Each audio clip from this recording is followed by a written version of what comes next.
Seul, l'Éternel sauve. Les 5 derniers psaumes ont tout pour premier et pour dernier mot l'exclamation Alléluia, louez l'Éternel. Pour les distinguer du recueil appelé le Hallel, psaume 113 à 118, qui contenait les cantiques de la Pâque, on a appelé ce groupe final le petit Hallel.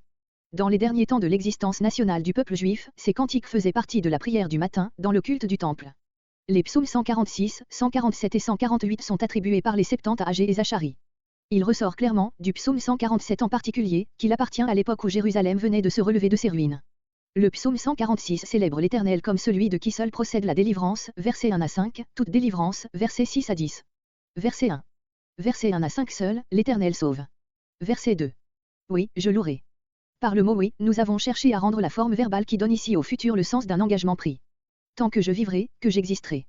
L'existence entière du fidèle sera un cantique de louange à la gloire de l'Éternel. Verset 3. Ne mettez pas votre confiance. Même pensée que psaume 118.8-9, Jérémie 17.5 et suivant. Dans les princes. Israël, au moment du retour de la captivité, pouvait être disposé, dans son état de faiblesse et de dépendance, à attendre de son secours. Mais les plus puissants princes ne sont que des fils d'hommes, fils d'Adam, sortis de la poudre et condamnés à y rentrer, Genèse 2.7, Genèse 3.19. Verset 4. Sa poudre, celle d'où il est sorti et qui attend son retour. Verset 5. Le Dieu fort de Jacob, celui qui a été l'appui de Jacob, dans son grand isolement, Genèse 28.11-15, et sa force dans ses luttes. Verset 6.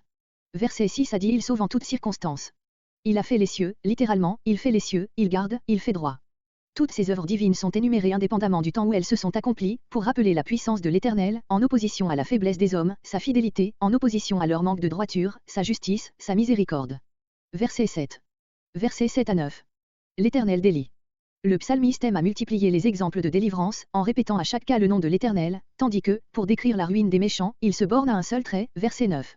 Chacun des 5 stiches commençant par l'Éternel ne contient en hébreu que 3 mots, ce qui produit une sorte de rythme très impressif. Les captifs, les aveugles, comparez Ésaïe 61.1, Matthieu 11.4-5. On croirait entendre ici l'énumération des miracles de Jésus. Verset 9. Les étrangers.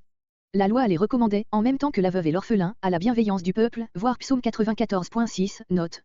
Il fait dévier. Si sûre que paraisse cette voie et si habilement combinée qu'elle soit, il se trouve qu'elle aboutit à des impasses et à la ruine. De même que, tendant sa main aux siens, Dieu les conduit parmi tous les empêchements, voire même par les lieux où il n'y a point de chemin, ainsi d'autre part il rompra les chemins ouverts et bien tracés des réprouvés. Calvin.